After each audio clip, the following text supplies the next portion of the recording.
നമസ്കാരം. സാമ്പത്തിക പ്രശ്നങ്ങളില്ലാതെ ജീവിക്കണമെന്ന് ആഗ്രഹമില്ലാത്ത ആളുകളില്ല.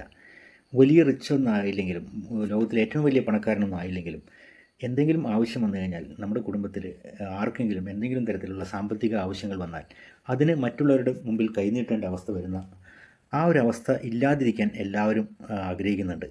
അങ്ങനെയുള്ളവർക്ക് അല്ലെങ്കിൽ ഒരു എക്സ്ട്രാ വരുമാനം ആഗ്രഹിക്കുന്ന ആളുകൾക്ക് തീർച്ചയായും ഉപകാരപ്പെടുന്ന ഒരു വീഡിയോ ആണ്. അതുകൊണ്ട് ഈ വീഡിയോ മുഴുവനായും കാണുക. ഈ ഒരു ബിസിനസ് കൺസെപ്റ്റ് സേവ് ആപ്പ് എന്ന ഒരു ആപ്ലിക്കേഷനിലൂടെയാണ് നമുക്ക് വരുന്നത്. സേവ് ആപ്പ് എന്നുള്ളത് ഒരു പേഴ്സണൽ മാനേജ്മെൻറ്റ് ആപ്ലിക്കേഷനാണ്. അതോടൊപ്പം തന്നെ സേവ് കാർട്ട് എന്നുള്ള ഒരു ഓൺലൈൻ മാർക്കറ്റ് പ്ലേസ് കൂടി ഈ ഒരു ബിസിനസ് കൺസെപ്റ്റിൽ ലിങ്ക്ഡ് ആണ്. അതിൽ ഒരു രജിസ്ട്രേഷനിലൂടെ നമുക്ക് ഈ രണ്ട് ആപ്ലിക്കേഷൻസും നമുക്ക് ഡൗൺലോഡ് ചെയ്യാം. പ്ലേ സ്റ്റോറിൽ അവൈലബിൾ ആണ്. ഫ്രീ ആയിട്ട് ഡൗൺലോഡ് ചെയ്യാൻ പറ്റുന്ന രണ്ട് ആപ്ലിക്കേഷൻസാണ്. അതോടൊപ്പം തന്നെ ഒരു ബിസിനസ് ഓപ്പർച്യൂണിറ്റി കൂടി ഇവിടെ പ്രൊവൈഡ് ചെയ്യുന്നുണ്ട്. സേവ് ആപ്പ് എന്ന് പറയുമ്പോൾ ഇതിൽ എന്തൊക്കെയാണ് ഇതിനകത്തുള്ളത്? ഇത് നമ്മുടെ ഒരു പേഴ്സണൽ മാനേജ്മെൻറ്റിനെ സഹായിക്കുന്ന ഒരു ആപ്ലിക്കേഷനാണ്. നമുക്ക് അക്കൗണ്ടബിലിറ്റി, അതായത് നമ്മുടെ വരവും ചെലവും ഒന്ന് നിയന്ത്രിക്കാനായിട്ട് നമുക്ക് ആഗ്രഹിക്കുന്നുണ്ടെങ്കിൽ അത് ആദ്യമായിട്ട് അത് റെക്കോർഡ് ചെയ്ത് സൂക്ഷിക്കണം. അതായത് നമുക്ക് എത്രത്തോളം വരുമാനം വരുന്നു, അത് എങ്ങനെയൊക്കെയാണ് നമുക്ക് ചിലവായി പോകുന്നത്, ഈ വക കാര്യങ്ങൾ നമുക്ക് കൃത്യമായിട്ട് അക്കൗണ്ട് ചെയ്യാൻ പറ്റണം. ഒരു പേപ്പറും പേനയും എടുത്ത് അല്ലെങ്കിൽ ഒരു ബുക്കിൽ ഇത് എഴുതി വയ്ക്കുക എളുപ്പമല്ല, അത് അവസാനം കൂട്ടി നോക്കുക, ഇതൊന്നും പ്രാക്ടിക്കൽ അല്ല. ഇപ്പോൾ അത്രയും ഫാസ്റ്റ് പേസിലാണ് നമ്മൾ ജീവിക്കുന്നത്. ഒരു എല്ലാ കാര്യങ്ങൾക്കും ചെയ്യാൻ നമുക്ക് സമയമില്ല. ആ സമയത്ത് ഈ മൊബൈൽ എപ്പോഴും നമ്മൾ കൊണ്ടു നടക്കുന്നുണ്ട്. ഈ ആപ്ലിക്കേഷനിൽ തന്നെ നമുക്ക് ജസ്റ്റ് എപ്പോൾ ചിലവാക്കുന്നു അതൊക്കെ നമുക്ക് റെക്കോർഡ് ചെയ്ത് വെച്ച് കഴിഞ്ഞാൽ അത് പ്രോപ്പറായിട്ടൊരു ഒരു ലെഡ്ജർ അക്കൗണ്ടിങ്ങിലൂടെ നമുക്ക് മനസ്സിലാവും നമുക്ക് എത്രത്തോളം വരവ് വരുന്നുണ്ട്, എത്രത്തോളം ചിലവ് വരുന്നുണ്ട്, ഏതൊക്കെ രീതിയിലാണ് നമുക്ക് ചിലവായി പോകുന്നത്, ഏതൊക്കെ രീതിയിലാണ് നമുക്ക് വരുമാനം വരുന്നത്. ഇതൊക്കെ കൃത്യമായി അക്കൗണ്ട് ചെയ്യാൻ പറ്റുകയാണെന്നുണ്ടെങ്കിൽ നമ്മുടെ ഒരു ഫൈനാൻഷ്യൽ ഡിസിപ്ലിൻ ഉണ്ടാക്കാൻ ഇത് സഹായിക്കുന്നുണ്ട്. പിന്നെ ഒരു വളരെ ഈസി ആയിട്ട് ഏതൊരു വ്യക്തിക്കും ഉപയോഗിക്കാം. മൊബൈൽ ഉപയോഗിക്കാൻ അറിയുന്ന ഏതൊരു വ്യക്തിക്കും ഉപയോഗിക്കാൻ പറ്റുന്ന ഒരു സോഫ്റ്റ്വെയറാണ്. പിന്നെ ഇത് ഫ്രീ ആയിട്ടുള്ള ഒരുപാട് ഫീച്ചേഴ്സ് ഉണ്ട് ഇതിനകത്ത്. കാരണം നമ്മുടെ മണി മാനേജ്മെൻറ്റ് അത് ആദ്യത്തെ ഒരു കോർ ഏരിയ ആണ്. നമ്മുടെ ഒരു വാലറ്റ് സിസ്റ്റം നമുക്ക് ക്രിയേറ്റ് ചെയ്യാം. നമുക്ക് ബഡ്ജറ്റ് എടുത്തു വയ്ക്കാം. അതായത് നമുക്ക് വരവ് ചിലവ് ഇതൊക്കെ കൃത്യമായിട്ട് ട്രാക്ക് ചെയ്യാം. നമുക്ക് ഒരു പ്രത്യേക ചിലവിന് നമുക്ക് ഇത്ര രൂപ മാറ്റി വയ്ക്കാം. അത് നമുക്ക് നമ്മൾ ആദ്യം തന്നെ അസൈൻ ചെയ്ത് കഴിഞ്ഞാൽ അപ്പോൾ അതിൽ കൂടുതൽ ചിലവാകുന്ന ഒരു അവസ്ഥ ഇല്ലാതെ നമുക്ക് സൂക്ഷിക്കാൻ കഴിയും. കാരണം അത്രയൊക്കെ ആകുമ്പോഴത്തേക്കും നമുക്ക് നോട്ടിഫിക്കേഷൻസ് വരും. ആ ഒരു വാലറ്റ് സിസ്റ്റം ക്രിയേറ്റ് ചെയ്യാൻ പറ്റും. അതിനെപ്പറ്റിയൊന്നും വളരെ ഡീറ്റെയിൽ ആയിട്ട് ഞാൻ ഇവിടെ പറയുന്നില്ല. കാരണം അതിനെപ്പറ്റിയുള്ള പ്രൊഡക്റ്റിനെ പറ്റിയുള്ള ഡീറ്റെയിൽസ് ഞാൻ മറ്റൊരു വീഡിയോയിൽ പങ്കുവയ്ക്കുന്നതായിരിക്കും. ഇപ്പോൾ ഇതിലെ ബിസിനസ് കൺസെപ്റ്റിലേക്ക് വരാം. അപ്പോൾ ആദ്യത്തെ സേവ് ആപ്പിലെ ആദ്യത്തെ ഒരു കോർ ഏരിയ എന്ന് പറഞ്ഞാൽ മൈ മണി, അതായത് നമ്മുടെ മണി എത്രത്തോളം വളരെ എഫക്റ്റീവായിട്ട് യൂസ് ചെയ്യാം, അതിനെ എഫക്റ്റീവായിട്ട് റെക്കോർഡ് ചെയ്ത് സൂക്ഷിക്കാം എന്നുള്ളതിനെ പറ്റിയാണ്. പിന്നീട് നമ്മുടെ ബിലോങ്ങിങ്സ്, അതായത് നമ്മുടെ അസറ്റ്സ്, നമ്മുടെ ലയബിലിറ്റീസ്, നമുക്ക് എത്രത്തോളം സ്വത്തുണ്ട്, എത്രത്തോളം ബാധ്യതകളുണ്ട്, അതൊക്കെ നോക്കി സൂക്ഷിക്കാനായിട്ട് നമുക്ക് ഇൻഷുറൻസുകൾ എന്തെങ്കിലും ഉണ്ടെങ്കിൽ അതിന് ഒരു ഡ്യൂ ഡേറ്റ് വരെ നമ്മൾ ഓർമ്മിപ്പിക്കുന്ന രീതിയിൽ നമുക്ക് ഇൻവെസ്റ്റ്മെൻറ്റ്സ് എന്തെങ്കിലും ഉണ്ടെങ്കിൽ അങ്ങനെയുള്ള കാര്യങ്ങൾ ഉപയോഗിക്കാം. പിന്നെ പാസ്വേഡ്സ് മാനേജർ ചെയ്യാം. അതായത് നമ്മളിപ്പോൾ ഒരുപാട് വെബ്സൈറ്റുകളൊക്കെ ഉപയോഗിക്കുന്നുണ്ട്. അതിൽ പലപ്പോഴും അതിൻ്റെ യൂസർ നെയിം പാസ്വേഡൊന്നും നമുക്ക് ഓർമ്മ വയ്ക്കാൻ പറ്റാറില്ല. അതൊക്കെ എഴുതി വെച്ച് കഴിഞ്ഞാൽ റിസ്ക് ആണ്. കാരണം അത് ആരെങ്കിലും മിസ്പ്ലേസ് ആയി കഴിഞ്ഞിട്ടുണ്ടെങ്കിൽ അത് നമ്മുടെ കംപ്ലീറ്റ് ഡാറ്റ മിസ്സാവാനുള്ള സാധ്യതയുണ്ട്. ഒരുപാട് നഷ്ടങ്ങൾ വരാൻ സാധ്യതയുണ്ട് നമ്മുടെ യൂസർ നെയിം പാസ്വേഡൊക്കെ മറ്റുള്ളവരുടെ കയ്യിൽപ്പെട്ട് കഴിഞ്ഞാൽ. അപ്പോൾ അതൊന്ന് എഴുതി വയ്ക്കുക എന്ന് പറഞ്ഞാൽ പ്രാക്ടിക്കലല്ല, സേഫ് അല്ല. പക്ഷേ അപ്പോൾ ഇത് നമ്മുടെ മൊബൈലിൽ തന്നെ സൂക്ഷിക്കാൻ പറ്റുന്ന രീതിയിലാണ് ഇവിടെ പാസ്വേഡ് മാനേജർ എന്നുള്ള ഒരു ഫെസിലിറ്റി, ഒരു ഫീച്ചർ നമുക്ക് തന്നിരിക്കുന്നത്. പിന്നെ ഡോക്യുമെൻറ്റ്സ് മാനേജർ, നമുക്ക് ആവശ്യമുള്ള ഡോക്യുമെൻറ്റ്സൊക്കെ ചില സമയത്ത് അത്യാവശ്യ സമയത്ത് നമുക്ക് നോക്കുമ്പോൾ ചിലപ്പോൾ കിട്ടാറില്ല. അതൊക്കെ നമുക്ക് ഇതേ സേവ് ആപ്പിൽ തന്നെ സേവ് ചെയ്ത് സൂക്ഷിക്കാൻ കഴിയും. പിന്നെ മൈ ലൈഫ്, അതായത് നമ്മുടെ ഒരു ടാർഗറ്റ്സ്, നമുക്ക് ടാസ്കുകൾ എന്തൊക്കെയുണ്ട്, നമ്മുടെ ഡ്രീം എന്തൊക്കെയാണ്, അതിനനുസരിച്ച് നമുക്ക് പ്ലാൻ ചെയ്യാനായിട്ട് ഇത് ഉപയോഗിക്കാം. മോണിറ്റൈസിങ് സർവീസ്, അതായത് നമുക്ക് റീചാർജിങ്ങൾ ചെയ്യാൻ പറ്റും. നമുക്ക് മൊബൈൽ റീചാർജുകൾ ചെയ്യാം, DTH റീചാർജ് ചെയ്യാം, ബിൽ പേയ്മെൻറ്റ്സ് ചെയ്യാം. ബിൽ പേയ്മെൻറ്റ്സ് ഇനി അടുത്ത ഒരു ഫീച്ചറിൽ അപ്ഡേറ്റ്സിലാണ് അത് വരിക.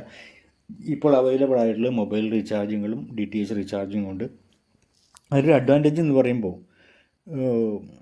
നമ്മുടെ ഇപ്പോൾ ഗൂഗിൾ പേയിലൂടെയോ അല്ലെങ്കിൽ മറ്റുള്ള ആപ്ലിക്കേഷൻസിലൂടെയൊക്കെ റീചാർജ് ചെയ്യുമ്പോൾ ഒരു പ്ലാറ്റ്ഫോം ഫീസ് അവർ ചാർജ് ചെയ്യുന്നുണ്ട്. ഇപ്പോൾ ഗൂഗിൾ പേയിലാണെങ്കിൽ ₹1.90 എക്സ്ട്രാ വാങ്ങുന്നുണ്ട്. നമ്മളൊരു 199 രൂപയ്ക്ക് റീചാർജ് ചെയ്യുകയാണെങ്കിൽ 201 രൂപ അല്ലെങ്കിൽ ₹200 കൊടുക്കേണ്ടി വരും. അങ്ങനെ ഒരു എക്സ്ട്രാ പൈസ കൊടുക്കേണ്ട ആവശ്യം ഇവിടെ ഇല്ല. നമ്മൾ എത്രയാണോ റീചാർജ് ചെയ്യുന്നത് അതേ എമൗണ്ട് മാത്രം കൊടുത്താൽ മതി. അത് മാത്രമല്ല, അതിലൂടെ നമുക്ക് പൈസ റിട്ടേൺ കിട്ടുന്ന രീതിയിലാണ്. അതിന് ഓൺലൈൻ പ്രൊഡക്റ്റ് ആണെങ്കിലും ഓഫ്ലൈൻ പ്രൊഡക്റ്റ് ആണെങ്കിലും അത് ജനങ്ങളിലേക്ക് എത്തണം. അതിന് മാർക്കറ്റിംഗ് ആവശ്യമാണ്. അപ്പോൾ ഒരു സാധാരണഗതിയിലുള്ള ട്രഡീഷണലി നടക്കുന്നത് എന്ന് പറഞ്ഞാൽ വലിയ ബ്രാൻഡ് അംബാസിഡേഴ്സ് അല്ലെങ്കിൽ സെലിബ്രിറ്റീസ് അങ്ങനെയുള്ള ആളുകളെ കൊണ്ട് മാർക്കറ്റ് ചെയ്യുക, അല്ലെങ്കിൽ അവരെ കൊണ്ട് അഡ്വർടൈസ്മെൻറ്റ് ചെയ്യിച്ച് അത് പല രീതിയിലൂടെ ജനങ്ങളിലേക്ക് എത്തിക്കുക. അപ്പോൾ അത് കണ്ടിട്ട് ആ ഒരു പരസ്യം കണ്ടിട്ടൊക്കെ ആളുകൾ ആ പ്രൊഡക്റ്റ് വാങ്ങുന്ന രീതിയാണ്. അത് സാധാരണഗതിയിൽ വളരെയധികം കോസ്റ്റ് വരുന്ന അതാണ്. അത് ഒരു കമ്പനി അത് അത്രത്തോളം പൈസ ആദ്യം ഇനീഷ്യലി മുടക്കിയാൽ മാത്രമേ അങ്ങനെ ഒരു അഡ്വർടൈസിങ് ഒക്കെ ചെയ്ത് മാർക്കറ്റിംഗ് ചെയ്യാൻ പറ്റുള്ളൂ. പക്ഷേ അതിൽ അഡ്വാൻറ്റേജ് ഉള്ളത്, ബെനിഫിറ്റ് ഉള്ളത് ആ സെലിബ്രിറ്റീസിനും ഓൺലൈൻ മാധ്യമങ്ങൾക്കും അല്ലെങ്കിൽ ന്യൂസ് പേപ്പറുകൾക്ക് അങ്ങനെയുള്ള ആളുകൾക്ക് മാത്രമേ ഉള്ളൂ. ആ പ്രൊഡക്റ്റ് ഉപയോഗിക്കുന്ന കസ്റ്റമേഴ്സിന് ഒരു രൂപ പോലും ബെനിഫിറ്റ് ഉണ്ടാവില്ല എന്നുള്ളതാണ്. പക്ഷേ അതിന് പകരമായിട്ട് സേവ് ആപ്പിൻ്റെ മാർക്കറ്റിംഗ് ജനങ്ങൾക്ക് അത് ഉപയോഗിക്കാൻ കൊടുക്കുക, ഫ്രീ ആയിട്ട് ഉപയോഗിക്കാൻ കൊടുക്കുക, അവർക്ക് സാറ്റിസ്ഫൈഡ് ആണെങ്കിൽ അത് മറ്റുള്ളവർക്ക് പറഞ്ഞു കൊടുക്കുക, മറ്റുള്ളവർക്ക് റെഫർ ചെയ്യുക എന്നുള്ളൊരു രീതിയാണ്. അത് ട്രഡീഷണൽ ആയിട്ട് ഉള്ള ഒരു മാർക്കറ്റിംഗ് രീതിയിനേക്കാൾ വളരെ വ്യത്യസ്തമാണ്.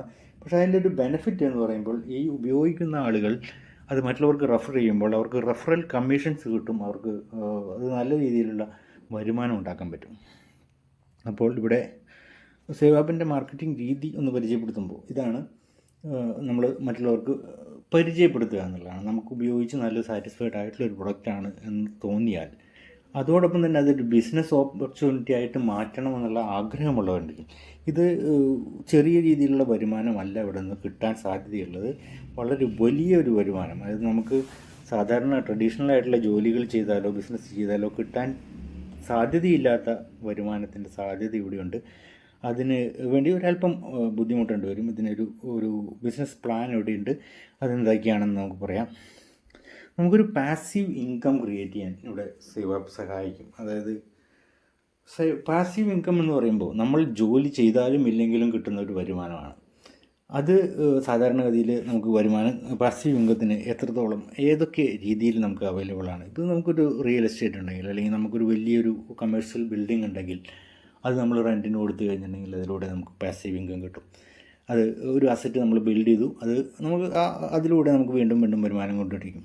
സ്റ്റോക്സ് ഒക്കെ ഉണ്ടെങ്കിൽ അതിലൂടെ ചിലപ്പോൾ അതിൽ ഡിവിഡൻസ് കിട്ടും, അങ്ങനെയുള്ള കാര്യം. കമ്മോഡിറ്റീസ് അല്ലെങ്കിൽ ബോൺസ്, മ്യൂച്വൽ ഫണ്ട്സ്, ഇതിലൂടെയൊക്കെ അല്ലെങ്കിൽ ഫിക്സ്ഡ് ഡെപ്പോസിറ്റ് ഉണ്ടെങ്കിൽ അതിൻ്റെ കമ്മീഷൻ അല്ലെങ്കിൽ അതിൻ്റെ ഇൻട്രസ്റ്റ് നമുക്ക് കിട്ടിക്കൊണ്ടിരിക്കും. ഇതൊക്കെ പാസീവ് ഇൻകം ജനറേറ്റ് ചെയ്യാനുള്ള പല മാർഗ്ഗങ്ങളാണ്. അല്ലെങ്കിൽ നമുക്കൊരു റോയൽറ്റി ഇൻകം കിട്ടുകയാണെങ്കിൽ, നമുക്കൊരു ബുക്ക് പബ്ലിഷ് ചെയ്യുന്ന ഒരാളാണെങ്കിൽ അപ്പോൾ അതിലൂടെ എപ്പോൾ സെയിൽ നടക്കുകയാണെങ്കിൽ അതിൽ നിന്ന് റോയൽറ്റി കമ്മീഷൻ കിട്ടാൻ സാധ്യതയുണ്ട്. ഇതൊക്കെ പാസീവ് ഇൻകത്തിനുള്ള സാധ്യതകളാണ്. പക്ഷേ എല്ലാവർക്കും ഇത്രയും വലിയൊരു എമൗണ്ട് ഫിക്സഡ് ഡെപ്പോസിറ്റ് ആയിട്ട് വയ്ക്കാൻ, അല്ലെങ്കിൽ കോടികൾ ഫിക്സഡ് ഡെപ്പോസിറ്റോ അല്ലെങ്കിൽ അത്രയും കോടികൾ മുടക്കിയിട്ടുള്ള ഒരു കമേഴ്ഷ്യൽ ബിൽഡിങ്ങോ അല്ലെങ്കിൽ റിയൽ എസ്റ്റേറ്റ് പ്രോപ്പർട്ടീസോ അങ്ങനെയൊന്നും എല്ലാവർക്കും ഉണ്ടാവണമെന്നില്ല. അപ്പോൾ അങ്ങനെയുള്ളവർക്ക്, സാധാരണ ജനങ്ങൾക്ക് അല്ലെങ്കിൽ ഒരു ചെറിയ വരുമാനത്തിൽ ജീവിക്കുന്ന ആളുകൾക്കൊക്കെ ഒരു പാസീവ് ഇൻകം ക്രിയേറ്റ് ചെയ്യാൻ കഴിയുന്ന ഒരു ഫെസിലിറ്റിയാണ് multi level marketing. Multi level marketing അല്ലെങ്കിൽ നെറ്റ്വർക്ക് മാർക്കറ്റിംഗ് എന്നൊക്കെ പറയുമ്പോൾ, ഡയറക്റ്റ് മാർക്കറ്റിംഗ് എന്നൊക്കെ പറയുമ്പോൾ അതിൽ പല രീതിയിൽ ആളുകൾ ചിന്തിക്കും. കാരണം ഇത് ചെയിൻ മാർക്കറ്റിംഗ് ആണ് എന്നൊക്കെ പറഞ്ഞ് അതിനെ തരം താഴ്ത്തുന്ന ഒരു പ്രവണത നമ്മുടെ നാട്ടിലുണ്ട്. കാരണം അതിന് റീസൺസ് ഉണ്ട്. കാരണം ഈ ഒരു ഓപ്പർച്യൂണിറ്റി അല്ലെങ്കിൽ ഈ ഒരു ബിസിനസ് കൺസെപ്റ്റ് തെറ്റായ രീതിയിൽ ഉപയോഗിച്ചിട്ടുള്ള പല കമ്പനികളും നമ്മുടെ നാട്ടിൽ വന്നിട്ടുണ്ട്. അപ്പോൾ അതുകൊണ്ട് തന്നെ ഇതിനെ റെഗുലേറ്റ് ചെയ്യാനായിട്ട് ഇപ്പോൾ ഇന്ത്യൻ ഗവൺമെൻറ് അല്ലെങ്കിൽ കേരള ഗവൺമെൻറ് തന്നെ വളരെയധികം റെസ്ട്രിക്ഷൻസ് ഇവിടെ കൊണ്ടുവന്നിട്ടുണ്ട്.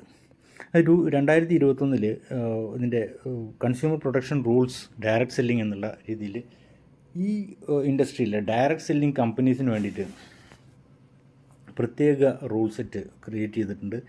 അതിനനുസരിച്ച് പ്രവർത്തിക്കുന്ന കമ്പനികൾക്ക് വളരെ ലീഗലായിട്ട് തന്നെ ഇന്ത്യയിൽ പ്രവർത്തിക്കാൻ കഴിയും. നമ്മൾ തന്നെ വിൽക്കുക എന്നുള്ള ഒരു രീതിയല്ല. ഇവിടെ നമ്മൾ കുറച്ച് പേർക്ക് കൊടുക്കുന്നു, അവരും അതേ രീതി ഫോർവേഡ് ചെയ്യുന്നു. അപ്പോൾ അങ്ങനെ ഒരു നെറ്റ്വർക്ക് ബിൽഡായി വരുന്നു. അതൊരു കോമ്പൗണ്ടിങ് പ്രിൻസിപ്പിളാണ്. കോമ്പൗണ്ടിങ് എന്ന് പറയുമ്പോൾ ലോകത്തിലെ 8th വണ്ടർ എന്നാണ് പറയുന്നത് കോമ്പൗണ്ടിങ്. ഈ ഒരു ആപ്ലിക്കേഷൻ നമുക്ക് ഫ്രീ ആയിട്ട് ഡൗൺലോഡ് ചെയ്യാം. ഫ്രീ ആയിട്ട് ഡൗൺലോഡ് ചെയ്തിട്ട് ഫ്രീ ആയിട്ട് തന്നെ മറ്റുള്ളവർക്ക് കൊടുക്കാം. അതിൽ ഈ ഒരു മൊബൈൽ റീചാർജിങ് അങ്ങനെയുള്ള ഫെസിലിറ്റീസൊക്കെ ലൈഫ് ടൈമിലേക്ക് നമുക്ക് ഫ്രീ ആയിട്ട് തന്നെ ഉപയോഗിക്കാം. അതിലെ മറ്റുള്ള അക്കൗണ്ടിങ് ഫീച്ചേഴ്സ് അതൊക്കെ 1 മാസം വരെ നമുക്ക് ഫ്രീ ആയിട്ട് ഉപയോഗിച്ച് നോക്കാം. അതിനുശേഷം വേണമെങ്കിൽ മാത്രം ഈ ഒരു ആപ്ലിക്കേഷൻ പർച്ചേസ് ചെയ്യാം. ആപ്ലിക്കേഷൻ പർച്ചേസ് ചെയ്യുന്നവർക്ക് 4000 രൂപയും ടാക്സുമാണ് ഇതിന് വേണ്ടത്. അത് താല്പര്യമുള്ളവർക്ക് മാത്രം മതി. അതല്ലെങ്കിലും നമുക്കിത് മറ്റുള്ളവർക്ക് റെഫർ ചെയ്യാം. ഫ്രീ ആയിട്ട് തന്നെ നമുക്കിത് കണ്ടിന്യൂ ചെയ്യാം. അപ്പോൾ അതിൽ മൊബൈൽ റീചാർജിങ് പോലുള്ള ഫെസിലിറ്റീസ് നമുക്ക് ലൈഫ് ടൈമിലേക്ക് ഫ്രീ ആയിട്ട് ഉപയോഗിക്കാം. അതിലൂടെയും വരുമാനം കിട്ടുന്നുണ്ട്. റീചാർജ് ചെയ്യുന്ന ആളുകളാണ് നമ്മുടെ ചുറ്റിലുമുള്ളത്. അല്ലെങ്കിൽ നമ്മുടെ ബന്ധുക്കളുണ്ടാവാം, നമ്മുടെ കൂട്ടുകാരുണ്ടാവാം. ഇവരൊക്കെ റീചാർജ് ചെയ്യുന്നത് ചിലപ്പോൾ ഗൂഗിൾ പേ ഒക്കെ ഉപയോഗിച്ചിട്ടായിരിക്കാം. അവർക്ക് ഈ 1 രൂപ 90 പൈസ ഓരോ റീചാർജിലും എക്സ്ട്രാ കൊടുക്കണം. ഒരു വീട്ടിലൊരു 10 അല്ലെങ്കിൽ ഒരു 5 മൊബൈൽ ഫോൺ ഉണ്ടെങ്കിൽ അതിലൊക്കെ റീചാർജ് ചെയ്യുന്നുണ്ട്. അപ്പോൾ ആ ഒരു എക്സ്ട്രാ ചിലവ് നമുക്ക് ഒഴിവാക്കാൻ പറ്റും. പിന്നെയുള്ളത് സേവ് കാർഡ് എന്നുള്ളൊരു ഓൺലൈൻ മാർക്കറ്റ് പ്ലേസാണ്. നമുക്ക് നമ്മുടെ നിത്യജീവിതത്തിൽ ആവശ്യമുള്ള ഒരുപാട് പ്രൊഡക്റ്റുകൾ, 300ഓളം പ്രൊഡക്റ്റുകൾ ഓൾറെഡി ലിസ്റ്റഡ് ആണ്. നല്ല ക്വാളിറ്റി പ്രൊഡക്റ്റുകൾ നമുക്ക് അവൈലബിൾ ആണ്. അത് നമുക്ക് ഫാമിലിക്കിലേക്ക് വാങ്ങാം, അല്ലെങ്കിൽ നമ്മൾ റെഫർ ചെയ്യുന്ന ആളുകൾ അവരെങ്ങാനും വാങ്ങുകയാണെങ്കിൽ തന്നെയും അതിൻ്റെ നമ്മൾ ഡയറക്റ്റ് റെഫർ ചെയ്തിട്ടുള്ള ആളുകൾ ഏതൊരു പ്രൊഡക്റ്റ് വാങ്ങുകയാണെങ്കിൽ അതിൻ്റെ ഏകദേശം 20% കമ്പനിക്ക് കിട്ടുന്ന പ്രോഫിറ്റിൻ്റെ 20% നമുക്ക് നമ്മൾ റെഫർ ചെയ്യുന്ന വ്യക്തിക്കും കിട്ടുന്നുണ്ട്.